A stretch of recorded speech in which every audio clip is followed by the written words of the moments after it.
드립니다. 요한복음 6장 63절에서 69절 말씀입니다.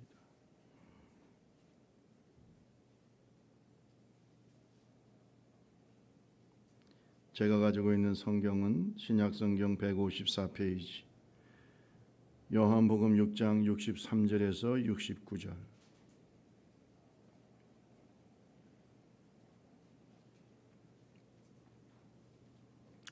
살리는 것은 영이니 육은 무익하니라. 내가 너희에게 이르는 말은 영이요 생명이라. 그러나 너희 중에 믿지 아니하는 자들이 있느니라 하시니, 이는 예수께서 믿지 아니하는 자들이 누구며 자기를 팔 자가 누구인지 처음부터 아심이로라. 또 이르시되, 그러므로 전에 너희에게 말하기를 내 아버지께서 오게 하여 주지 아니하시면 누구든지 내게 올 수 없다 하였노라 하시니라. 그때 제자 중에 많은 사람이 떠나가고 다시 그와 함께 다니지 아니하더라. 예수께서 12 제자에게 이르시되 너희도 가려느냐? 시몬 베드로가 대답하여 주여, 영생의 말씀이 주께 있사오니 우리가 누구에게로 가오리까?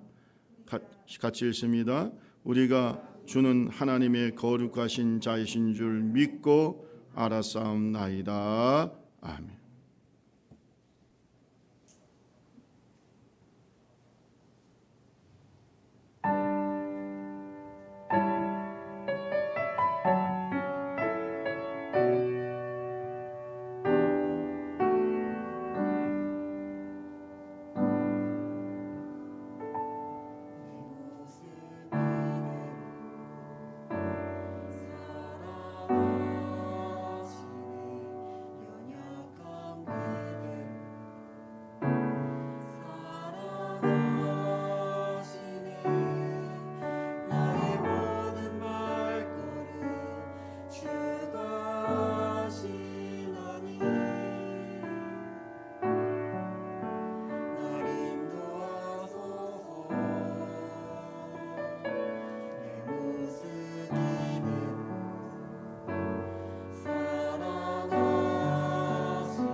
아멘. 아멘.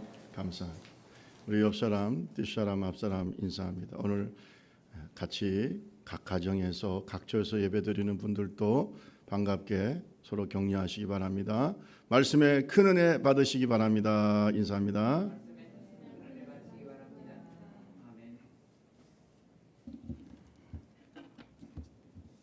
갑자기 미군이 아프가니스탄에서 철수를 시작하면서 텔레반이 수도 카불을 순식간에 점령하고 말았습니다. 9.11 테러 이후에 그 아프간에 주둔하고 있던 미군들 그리고 아프간의 민주화를 위해서 민주정부와 또 군대를 위해서 많은 외교관들과 또 군인들 그리고 그 가족들 또 사업가들이 아프간에 주둔해서 있었는데 이게 이제 철수를 하면서 여러 가지 많은 어려움이 발생하고 있는 걸 우리가 보고 있습니다. 그래서 이 아프간 죄송합니다. 아프간에 사는 그 서방 외교관들이나 또 그들을 도왔던 사람들 어떻게 철수하느냐? 우리나라에서 우리나라를 적극적으로 도왔던 아프간인들을 보복을 당할 수 있기 때문에 이제 모시고 왔죠. 미국도 그렇게 하고 있고 다른 나라도 그렇게 하고 있고요. 그런데 이제 난민 문제가 또 심각하게 발생했어요. 수백만 명의 난민들이 여러 지역으로 또 가기를 원하고 이제 이러다 보니까 이게 미군이 철수해서 되는 문제가 아니라 여러 가지 많은 국제적인 어려움을 지금 발생시키고 있는 걸 우리가 보고 있습니다. 차라리 미군이 더 좀 주둔하고 있는 게 좋지 않았을까? 또 미국 입장에서 볼 때는 또 다르겠지만 어쨌든 여러 가지 이런 어려움들이 발생하고 있습니다. 20년 동안 미국이 아프간의 정상적인 민주 정부와 또 군대를 양성하기 위해서 노력을 많이 했죠. 미군이 2,400명이 죽었습니다. 20년 동안. 그리고 전쟁 비용으로 약 1조 달러, 우리나라 돈으로 1,086조 원이 들어갔다. 이제 더 이상 미국에서도 여기에다 더 이상 마치 밀 빠진 독에 물 붓기식으로 더 이상 쏟아붓기 어려운 면이 있었겠죠. 그러나 어쨌든 그동안의 20년의 노력이 한순간에 물거품이 되는 것처럼 보이고 있습니다. 전문가들은 미군이 철수하는 여러 가지 이유에 대해서 얘기하고 있어요. 여러 가지 국제 정세와 역학관계가 다 있습니다. 자, 그런데 바이든 대통령이 이런 말을 했죠. 아프간은 스스로 나라를 지키려고 하지 않았다. 스스로 나라를 지키려고 하지 않았다. 그런 의지가 없었다. 이런 허접한 나라를 누가 도와줄 수 있는가? 이런 허접한 나라를 누가 도와줄 수 있는가? 아프간 대통령은 수도 카불이 점령되기 하루 전에 자기의 많은 재산과 가족들을 데리고 도주해버렸고 그 정부 내부의 관료들은 썩을 대로 썩어서 그 비리가 지금도 속속히 많이 드러나고 있습니다. 아프간 정부가 강한 미국의 무제한적인 지원을 믿고 그것을 의지하면서 국가의 가치라든지 자유의 소중함을 깨닫지 못하고 그저 미군을 의지해서 평화로움만 추구했기 때문에 오늘날 마치 베트남이 멸망하는 것처럼 아프간이 이런 상태가 됐다. 이렇게 많은 전문가들이 얘기하고 있습니다. 민주주의, 자유, 국가의 소중함을 아는 사람만이 그것을 지킬 수가 있어요. 여러분, 자유가 그냥 지켜집니까? 민주주의가 그냥 지켜집니까? 국가의 존엄성이 그냥 지켜집니까?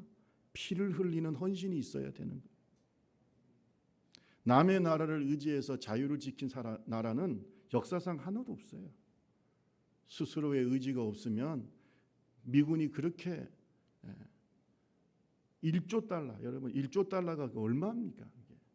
그렇게 쏟아부어도 안 되는 겁니다. 여러분, 하늘은 스스로 돕는 자를 돕는다는 말이 있죠. 스스로 돕는 의지가 있어야 하늘도 도와준다. 그래서 바이든 대통령은 미국이 철수하는 이유를 딱 이렇게 얘기한 거예요. 스스로 지킬 마음이 없는 나라를 누가 지켜줄 수 있냐 이거예요. 여러분, 우리가 구원을 받는 것도 똑같은 겁니다. 내가 예수가 필요해야 돼요. 예수님이 주시는 그 구원의 가치와 진정한 죄에서 사망에서 영적 자유의 소중함을 아는 자만이 구원받을 자격이 있는 겁니다. 우리가 많이 부르는 찬송 중에, 제가 또 좋아하는 찬송 중에 찬송가 460장이 있어요. 뜻없이 무릎 꿇는 그 복종 아니요. 한번 찬송 한번 쳐보실래요? 제가 말씀을 안 드렸는데 같이 한번 460장 아시는 분은 같이 한번 불러볼까요? 뜻없이 무릎 꿇는 그 복종 아니요, 운명에 맡겨 사는 그 생활 아니라 우리의 믿음 치솟아 독수리 날듯이 주 뜻이 이루어지이다 외치며 사나니.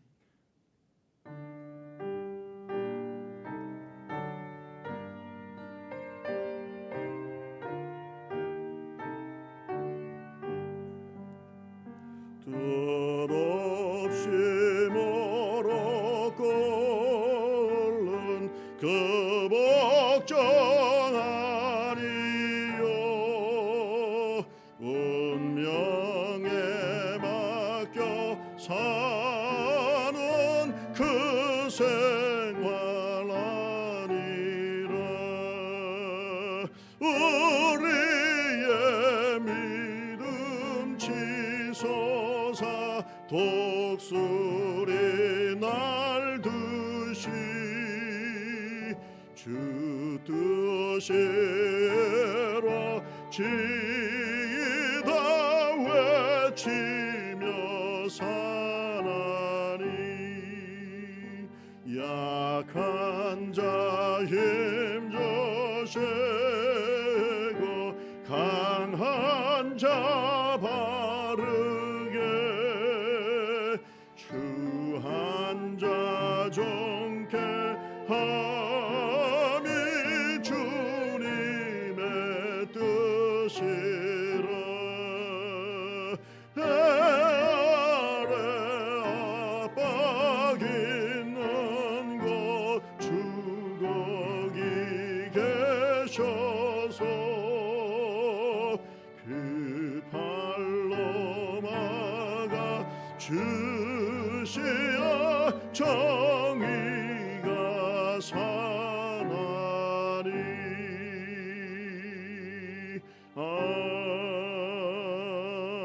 아멘. 우리의 신앙은 뜻없이 무릎 꿇는 거 아니에요. 생각 없이, 희생 없이 좁은 길을 갈 각오를 갖고 하는 거지. 뜻없이 무릎 꿇습니까? 하나님은 우리를 로봇으로 만들지 않았습니다. 하나님이 조작하시는 대로 아무 감정이나 생각 없이 움직이는 로봇, 그런 무한 수동적 존재가 아니죠. 우리는 하나님께서 인격을 가지신 하나님께서 인격적인 존재로 만들었어요. 우리는 지식도 있고 감정도 있고 의지가 있어서 판단도 하고 기뻐도 하고 감사도 하는 그런 존재로 하나님이 인간을 만드셨다는 사실을 깨닫기를 주님의 이름으로 축원합니다. 그래서 하나님께서 이렇게 말씀하셨어요. 신명기 6장 4절에서 5절 말씀에 이스라엘아 들으라, 우리 하나님 여호와는 오직 유일한 여호와시니. 다 같이 읽습니다. 너는 마음을 다하고 뜻을 다하고 힘을 다하여 내 하나님 여호와를 사랑하라. 마음을 다하고 뜻을 다하고 힘을 다하라. 하나님을 사랑하는 게 쉬운 게 아니에요. 결단이 있어야 되고 주님에 대한 지식도 있어야 되고, 아멘, 희생도 있어야 되는 거예요. 그냥 하는 게 아니에요. 그래서 마음을 다하고 뜻을 다하고 힘을 다해서 하나님을 사랑하라. 이런 사람이 진짜 믿음의 사람이죠. 그래서 하나님은 이렇게 우리가 전 의지와 감정과 지식을 다해서 전인격적으로 하나님을 사랑하기를 원하십니다. 이것이 신앙의 기본이에요.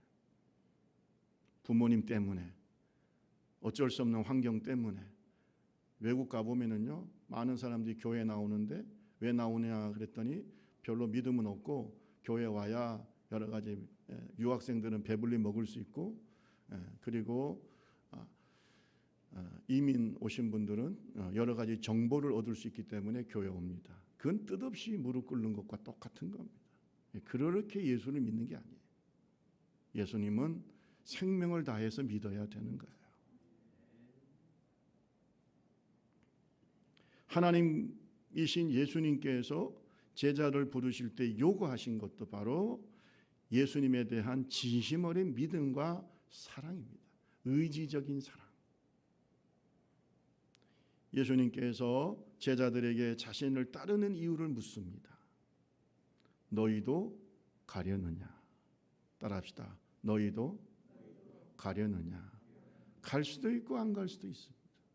갈 수도 있고 떠날 수도 있고 머물 수도 있습니다. 성령은 강제하지 않습니다. 하나님 또한 구원을 강제하시는 분이 아니에요.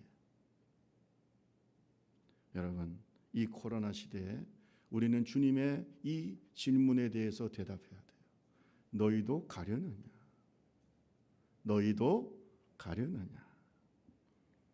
예수님께서 주님을 따르는 허다한 많은 무리들, 성경에는 제자들이라고 말하고 있어요. 여러분, 제자들 중에 12명의 제자만 있는 게 아니죠.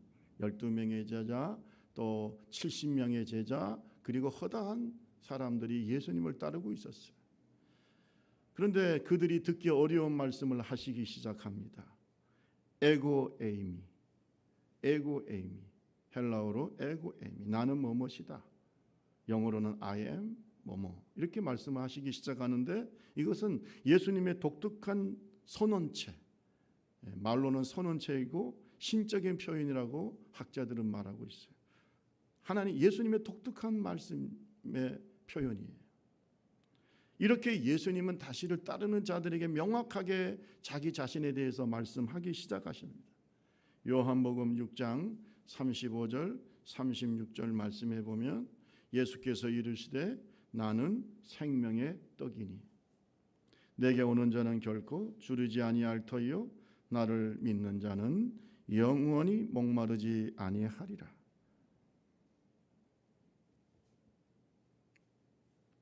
요한복음 6장 48절에도 말씀하십니다. 내가 곧 생명의 떡이니라. 나는 생명의 떡이다. 아멘. 나를 먹는 자는 영원히 죽지 아니하리라. 이 떡을 먹으면 영생하리라. 내가 줄 떡은 곧 세상의 생명을 위한 내 살이니라. 이런 말씀을 예수님께서 제자들에게 말씀하시는데 들을 수가 없어요. 사람들의 반응은 어땠냐 하면은 이해하기 어렵다 이렇게 얘기합니다. 따라합시다. 이해하기 어렵다. 아니 도대체 예수님께서 인간으로 오셔가지고 나는 생명의 떡이다. 이해하기 어렵다는 거. 나를 먹는 자는 영원히 죽지 아니하리라. 어떻게 예수를 먹겠습니까? 그래서 옛날 로마 시대 때 사람들은 이 성찬식, 예수님의 살과 피를 상징하는 이 성찬을 나누는 것을 잘 모르고 너무 기독교가 그때만 해도 이렇게 숨겨져 있었기 때문에 그저 식인종들이 모여가지고 어떤 사람을 뜯어먹는 걸로 알았어요. 그 정도로 무식하고 교회에 대해서 또 신앙에 대해서 잘 몰랐다는 겁니다. 로마 사람들이. 여러분 그런데 예수님 말하고 있어요. 나를 먹고 마셔야 돼. 따라합시다. 예수님을 먹고 마셔야 된다. 이 성찬을 얘기하는 거예요. 믿음의 성찬을 얘기하는 거예요.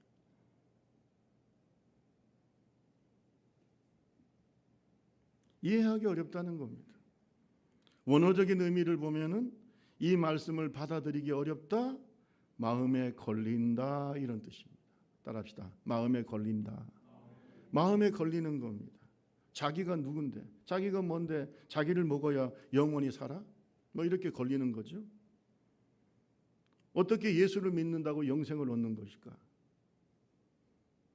믿을 수 없다는 겁니다.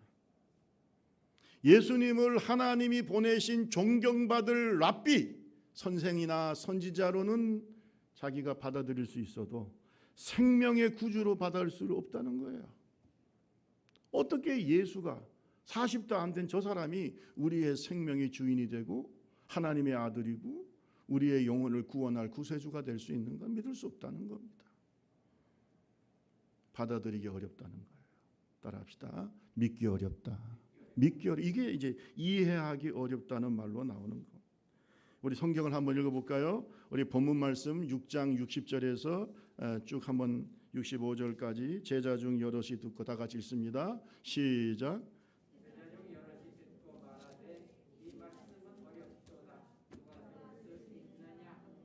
예수께서 제자들이 이렇게 대하여 수군거리는 줄 아시고 이르시되 이 말이 너희에게 걸림이 되느냐? 그러면 인자가 이전에 있던 곳으로 올라가는 것을 본다면 어떻게 하겠느냐? 살리는 것은 영이니 육은 무익하니라. 내가 너희에게 이른 말은 영이요 생명이라. 그러나 너희 중에 믿지 아니하는 자들이 있느라 하시니 이는 예수께서 믿지 아니하는 자들이 누구며 자기를 팔 자가 누구인지 처음부터 아심이러라. 또 이르시되 그러므로 전에 너희에게 말하기를 내가 아버지 주지 아니하시면 누구든지 내게 올 수 없다 하였노라 하시니라. 누가 들을 수 있느냐? 누가 이것을 이 말씀을 받아들여서 순종할 수 있느냐? 이런 말이죠. 그러면서 서로 수군거리는 거예요. 믿을 수 없다. 저 사람이 왜 우리를 구원할 수 있어? 어떻게 구원할 수 있어?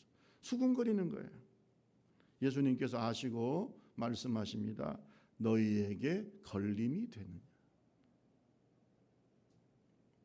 여러분, 가룟 유다를 비롯해서 많은 수군거리는 사람들의 불신앙을 지적하고 계시는 거예요. 여러분, 믿음은 다 똑같은 믿음 아니에요. 교회를 다닌다고 다 똑같은 믿음을 가진 게 아니에요. 지식의 수준도 다르고 인격의 수준도 다르듯이 믿음의 수준도 다른 겁니다. 어떤 사람들은 이 정도까지 믿어요. 야, 예수님이 4대 성인 중에 한 사람이다. 훌륭한 인류의 스승이 되시고 종교의 창시자다. 이 정도는 믿어요.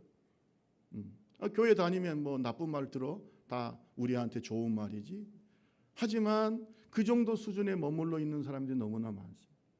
예수를 인간 예수로만 믿고 하나님의 아들로는 믿지 않습니다. 그 정도 수준에 머물러 있어요. 아무리 얘기해도 소용없어요. 그 잘못된 신학을 꺾을 수가 없어요. 이걸 우리가 몸에 밴 신학이라고 하는. 어디서 그걸 배웠는지 예수 그리스도의 신성을 인정하지 않습니다. 예수님이 하나님의 아들이라 구원주다 아무리 얘기해도 소용없어요. 그저 그냥 좋은 분일 뿐이에요. 그저 어떤 분들은 민중의 해방자라고 생각하고 어떻게 보면 그 당시 어려운 이웃들을 도운 선한 사마리아인 정도로 생각하는 거지 그분이 나의 인생의 구세주와 내 영원한 생명의 주인이심을 믿질 않아요. 나는 부활이요 생명이니 나를 믿는 자는 죽어도 살겠고 무릇 살아서 나를 믿는 자는 영원히 죽지 아니하리라. 이것을 너희가 믿느냐? 믿어요, 안 믿어요? 안 믿어요. 그게 그 사람의 믿음의 수준이 안 되는 겁니다. 지금 많은 사람들이 예수님을 따랐는데 그건 여러 가지 호기심 때문에 따른 것도 있고 예수님이 행하시는 기적이나 말씀이 너무 좋아서 따르는 자들이 있었어요. 그 정도 수준이에요.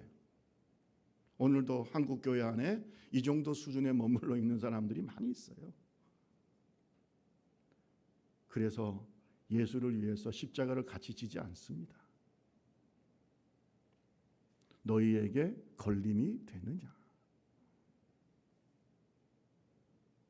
과연 우리의 믿음은 구원을 받을 만한 믿음일까요?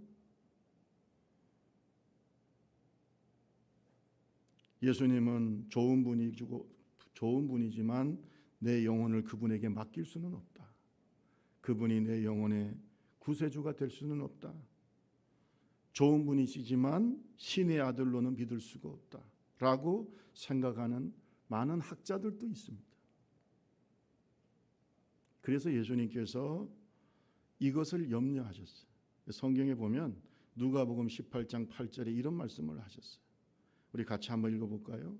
내가 너희에게 시작. 내가 너희에게 이르노니 속히 그 옷 풀어주시리라.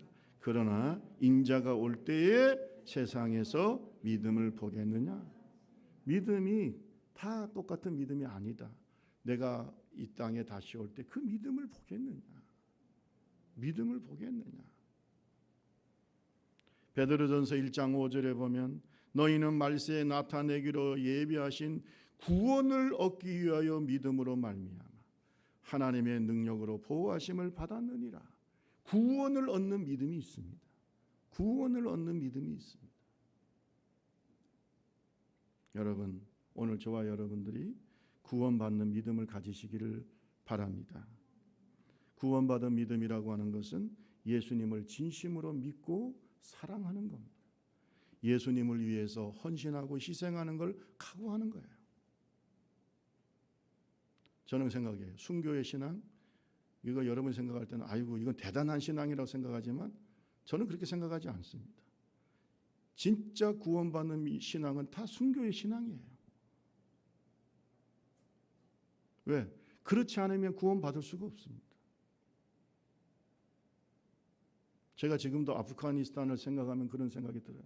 거기에는 많은 선교사들도 있었고 거기에는 이슬람에서 개종해서 기독교인도 많이 있을 겁니다.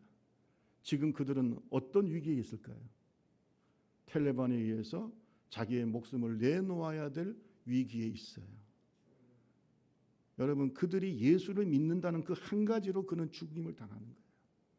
얼마 전에 우리가 알다시피 샘물교회에 많은 몇 분의 목사님과 선교 갔던 형제 자매들이 거기에서 희생되는 일이 있었잖아요. 그 사람들이 텔레반이에요. 죽인 사람들이. 그들은 특별한 믿음을 가지고 있는 게 아니죠. 예수님을 사랑하기 때문에, 믿기 때문에, 구세주를 믿기 때문에 예수님을 부정할 수가 없어요. 아멘. 그러면 순교는 그냥 따라오는 거예요. 그게 대단한 믿음입니까? 당연한 믿음인 거예요. 지금도 순교를 각오하지 않는 사람이 과연 구원받을 수 있을까? 저는 없다고 봅니다. 우리 옆 사람하고 얘기합시다. 순교의 믿음을 가집시다. 시작. 주 예수보다 더 귀한 것은 없네. 이 고백이 바로 순교의 신앙의 고백인 거예요. 예수님의 이 영적인 말씀 앞에 사람들을 다 떠났어요. 왜? 예수를 위해서 죽으라고 하는데, 그렇게 예수를 사랑하라고 하는데 누가 따르겠습니까? 예수님을 먹고 마시라고 하는데 그거 누가 따르겠습니까? 사람들이 예수님의 말씀을 듣고 걸렸습니다. 그동안 그저 좋은 말씀, 그저 예수님이 행하시는 기적이 신기하고, 그래서 호기심으로 따라갔던 자들이 이 말씀은 이해하기 어렵고 받아들이기도 어렵고, 자기가 하나님의 아들이라고 그러고 자기를 먹고 마셔야 구원받는다고 그러고 도대체 알 수가 없고 떠나는 거예요. 믿을 수 없다는 겁니다. 지금 코로나 시대에 많은 사람들이 떠나고 있습니다. 떠나고 있습니다. 지금 예수님의 말씀 앞에 떠나고 있는 많은 사람들, 여러분, 이것이 지금 예수님이 지금 우리 교회나 이 한국 교회를 바라볼 때 특이한 일이 아닙니다. 예수님 앞에서도 떠났어요. 많은 사람들이 떠났습니다. 믿기 어렵다는 거예요. 다 떠났습니다.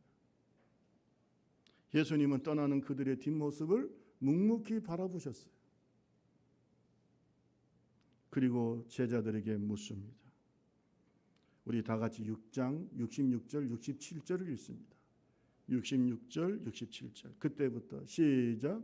그때부터 그의 제자 중에 많은 사람이 떠나가고 다시 그와 함께 다니지 아니하더라. 예수께서 12 제자에게 이르시되 너희도 가려느냐. 다 떠나니까 제자들 12명 있는데 예수님이 묻습니다. 너희도 가려느냐. 여러분, 많은 사람이 떠났다고 얘기했죠. 함께 다시는 다니지 않았다. 이 말은 동행하지 않았다는 겁니다. 아마 이 사람들 중에 예수님을 십자가에 못 박으라고 소리친 사람들도 있을 겁니다.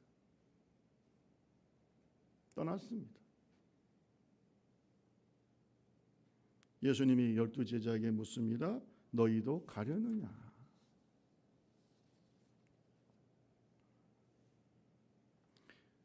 예수님은 과연 제자들에게 어떤 대답을 원하셨을까요? 이 코로나 시대에 예배하기도 어렵고 신앙 지키기도 어려운 이 시대에 주님은 우리에게 이런 질문을 하십니다. 지금 예배하기도 어렵고 신앙 지키기도 어려운데 또 교회 모이기도 어려운데 너희도 가려느냐? 너희도 가려느냐? 여러분, 진실된 믿음을 주문하고 계십니다. 구원받을 믿음을 말씀하고 계십니다. 순교자적인 신앙을 요구하시는 거예요. 너희도 가려느냐? 여러분, 이러한 비슷한 질문을 예수님께서 가이사랴 빌립보에서 제자들에게 하신 적이 있습니다. 사람들이 나를 누구라 하느냐? 그리고 또 말씀하십니다. 너희는 나를 누구라 하느냐? 여러분, 예수님에 대한 정확한 지식과 믿음이 필요한 시대입니다. 뜻없이 무릎 꿇지 말고 너희도 지금 가기를 원하느냐? 가기를 원하느냐? 너희도 믿을 수가 없느냐? 라고 주님의 하신 말씀 속에 우리가 대답해야 될 시간이 다가왔어요. 우리는 어떻게 해야 될까요?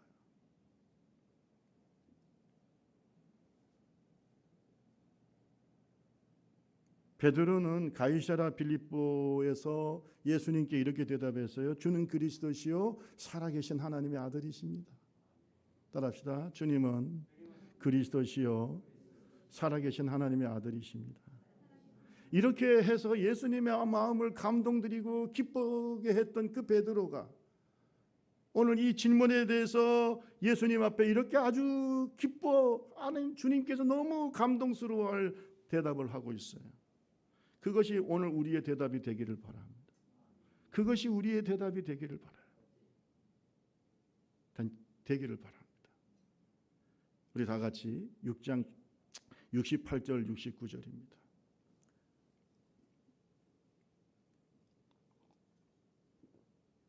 6장 68절 69절 다 같이 읽습니다. 시작. 시몬 베드로가 대답 주여 영생의 말씀이 주께 있사오니 우리가 누구에게로 가오리까? 우리가 주는 하나님의 거룩한 자이신 줄 믿고 알았사옵나이다. 영생의 말씀이 주께 있사오니 우리가 누구에게로 가오리까? 떠나라니요. 우리가 누구에게로 가리까? 영생의 말씀이 여기 있는데 우리는 주는 하나님의 거룩하신 자이신 줄로 믿고 알았습니다. 여러분, 여기에 몇 가지의 중요한 내용이 들어있어요. 첫째는 베드로가 우리라는 표현을 쓰고 있어요. 이 말은 베드로만의 고백이 아니라 오늘 이 요한복음을 기록하고 있는 사도 요한과 대부분의 제자들의 고백이라는 겁니다. 가룟 유다를 제외하고.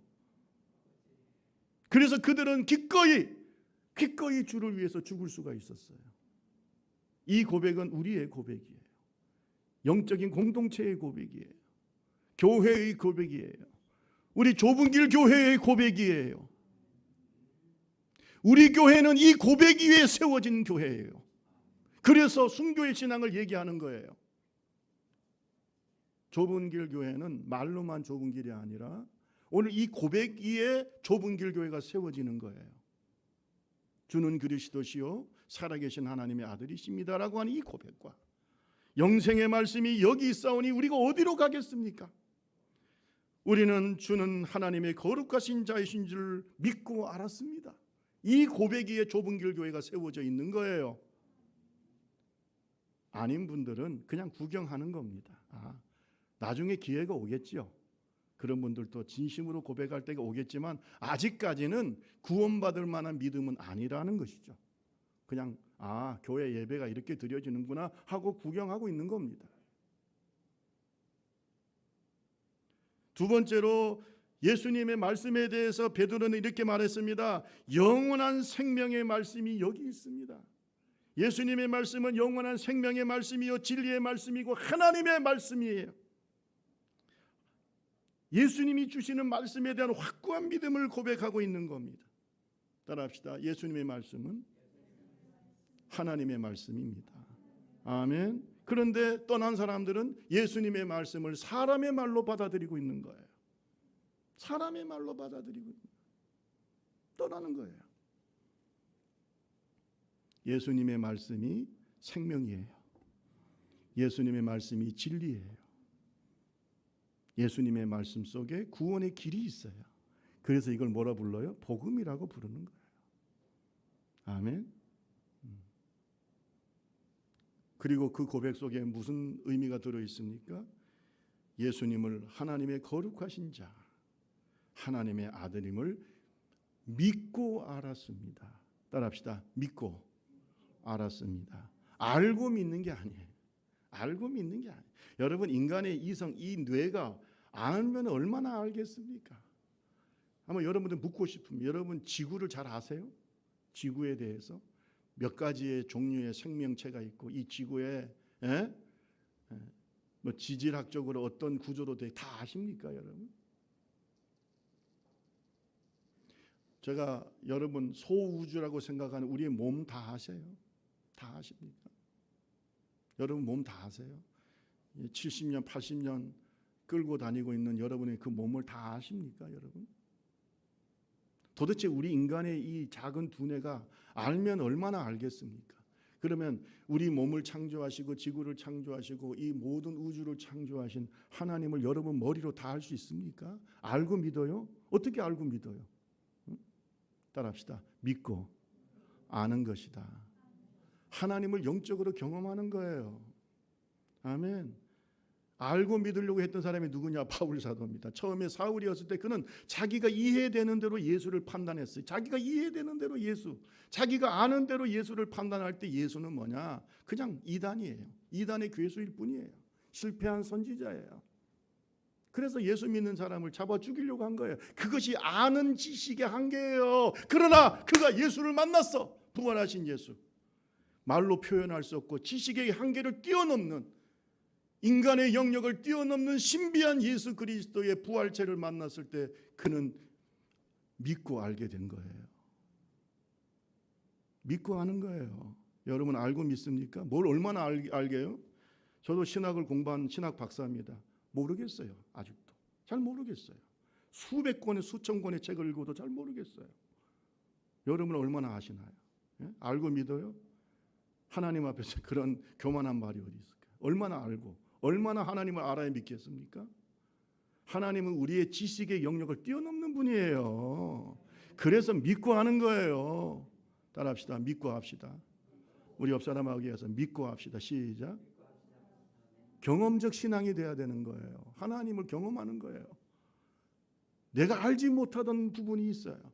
저는 그래서 믿고 아는 사람들은 예수를 믿으면 믿을수록 주님의 신비를 깨닫는 거예요. 여러분 알고 믿는 사람들의 결과가 어떻게 되느냐? 예수님의 신비적인 모습을 다 부정합니다. 그것이 오늘날 신신학자들의 태도예요. 알고 이해되는 것만 믿는다고 생각하니까 성경을 다 믿을 수가 없어요. 아니 어떻게 사람이 물 위를 걸어가? 어떻게 홍해가 갈라져? 이게 과학적으로 설명이 돼? 그러면 성경의 모든 기적은 다 빼버려야 돼요. 좋겠죠. 성경책이 얇아져가지고, 그죠? 그저 윤리적이고 도덕적인 얘기만 남겠죠. 그게 믿음입니까? 그게 신앙일까요? 정신 차려야 돼요. 오늘 이러한 사탄의 속임수가 교회 속에도 들어오고 있어요. 따라합시다. 믿고 알았습니다. 믿고 아는 거예요. 그래서 하나님, 예수님 말씀하신 것처럼 주님이 택하지 않으면 올 자가 없어요. 누가 그걸 이해하고 믿겠습니까? 저도 한때는 개똥 철학자였기 때문에 고등학교 다닐 때 고개 이렇게 하고 인생이란 뭐냐 다 그때는 그렇게 하잖아요. 신앙이란 뭐냐 그때는 뜻없이 무릎 꿇는 신앙이었기 때문에 부모님이 워낙 무섭고 우리는 뭐 예수 안 믿는다 그러면 집을 나가야 되니까 그냥 뭐 억지로 그냥 앉아서 예배드리고 어떤 때는 또 교회 안에서는 또 뭐 여러 여자 친구들도 있고 하니까 재미도 있고 이러면서 앉아 있었어요. 솔직히 얘기해서. 그런데 여러분 성령을 경험하고 성령 충만을 체험하고 난 다음에 변했어요. 따라합시다. 믿고 알았습니다. 지금도 알아가고 있습니다. 지금도 알아가고 있습니다. 영성의 깊이가 똑같을까요? 여러분, 성경은 영적인 지식에 대해서 이렇게 말씀하고 있어요. 우리 다 같이 히브리서 11장 1절에서 3절 말씀 보겠습니다. 다 같이 읽습니다. 시작. 믿음은 바라는 것들의 실상이요 보이지 않는 것들의 증거니 선진들이 이로써 증거를 얻었느니라. 믿음으로 모든 세계가 하나님의 말씀으로 지어진 줄을 우리가 아나니 보이는 것은 나타난 것으로 말미암아 된 것이 믿음으로 아나니, 믿음으로 온 세계가 하나님 말씀으로 지어진 줄 아나니. 그래서 진화론의 한계가 있는 겁니다. 진화론은 사람의 이성과 지혜로 알려고 하는데 안 됩니다. 믿음으로 아는 거예요. 믿음으로 하나님은 그런 분이기 때문에 천지를 창조하셨다. 이렇게 믿는 거예요. 이렇게 아는 거예요. 말씀을 마치겠습니다. 여러분은 왜 예수님을 떠나지 않고 이 코로나 시대에 주님을 따르고 있습니까? 혹시 아무 생각 없이 뜻없이 무릎 꿇고 있는 신앙이 아닐까요? 진정한 구원과 진정한 영적인 자유의 가치를 모르고 뜻없이 무릎 꿇는 그런 어리석은 자가 되지 않기를 바랍니다. 이러한 쭉정이 신앙은 반드시 주님을 떠나게 되어 있어요. 자기가 생각했던 예수가 아니고 자기가 생각했던 교회가 아니고 자기가 생각했던 신앙이 아니면 떠나게 되어 있어요. 여러분, 예수님을 간절히 찾는 베드로와 제자들과 같은 알곡 신앙인들이 되기를 주님의 이름으로 축원합니다. 누가복음 5장 31절 32절 우리 같이 한번 읽어볼까요? 마지막으로 시작. 예수께서 대답하여 이르시되 건강한 자에게는 의사가 쓸데없고 병든 자에게라야 쓸데있는 내가 의인을 부르러 온 것이 아니요 죄인을 불러 회개시키러. 예수가 필요한 자를 위해서 오신 분이에요. 내가 죄인임을 고백하고 예수가 아니면 구원받을 수 없다고 하는 그 구원의 소중한 가치를 알고 진리 안에서 사는 가치를 알고 교회의 가치를 알고 천국의 가치를 알고 영적인 세계의 가치를 알고 죄와 사망에서 영적인 자유의 가치를 아는 자를 위해서 오신 분이 예수님이에요. 오늘 우리가 아프간 사태를 보면서 영적인 교훈을 또한 얻기를 주님의 이름으로 축원합니다. 가치를 모르는 자를 위해서 예수님은 희생하지 않습니다. 여러분도 잘 아시다시피 개에게 진주를 던지지 말라 그랬어요. 가치를 알아야 되는 거예요. 말씀을 마칩니다. 많은 사람이 떠날 때에 예수님은 진심으로 원하고 그분 곁에 진심으로 같이 있으면서 신앙을 지키려고 하는 사람과 주님은 함께 계십니다. 이것이 바로 베드로의 고백입니다. 주님, 우리가 누구에게로 가겠습니까? 주님은 영원한 말씀이시며 생명이십니다. 오직 구원이 주님께 있습니다. 이런 고백이 저와 여러분의 고백이 되기를 주님의 이름으로 축원합니다. 자, 우리 찬양 11장, 찬양집 11장 찬송하시고 함께 기도하겠습니다.